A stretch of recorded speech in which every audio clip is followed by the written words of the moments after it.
Hema committee report പുറത്തു വന്നതോടെ വെട്ടിലായിരിക്കുകയാണ് മലയാള cinema. നിരവധി നടിമാരാണ് പ്രമുഖ നടന്മാർക്കെതിരെ ആരോപണവുമായി രംഗത്തെത്തുന്നത്. ആരോപണങ്ങൾ വന്നതോടെ അമ്മ സംഘടനയും പ്രതിരോധത്തിലായിരിക്കുകയാണ്. ഇതിനു പിന്നാലെ അമ്മയിൽ കൂട്ടരാജിയും നടന്നു. ഇതിനിടയിൽ ജയസൂര്യക്കെതിരെയും ആരോപണവുമായി യുവനടി രംഗത്തെത്തി. അതിനു പിന്നാലെ പോലീസ് ജാമ്യമില്ലാ വകുപ്പ് ചുമത്തി കേസെടുക്കുകയും ചെയ്തിട്ടുണ്ട്. ജയസൂര്യ ഇപ്പോൾ അമേരിക്കയിലാണുള്ളത്.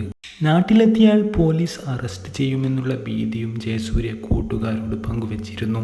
അതുകൊണ്ട് തന്നെ ജയസൂര്യ ഉൾപ്പെടെ പ്രമുഖ നടന്മാരെല്ലാവരും മുൻകൂർ ജാമ്യത്തിന് ശ്രമിച്ചുകൊണ്ടിരിക്കുകയാണ്. ഇപ്പോൾ ഇതാ ജയസൂര്യക്കുമേൽ വന്ന ആരോപണങ്ങൾക്കെതിരെ പ്രതികരിച്ചിരിക്കുകയാണ് ഭാര്യ സരിത.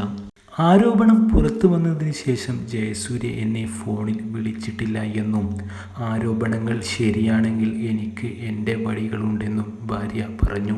ജയസൂര്യ ഇപ്പോൾ വാഷിംഗ്ടണിലാണുള്ളത് എന്നും സരിത പറഞ്ഞു.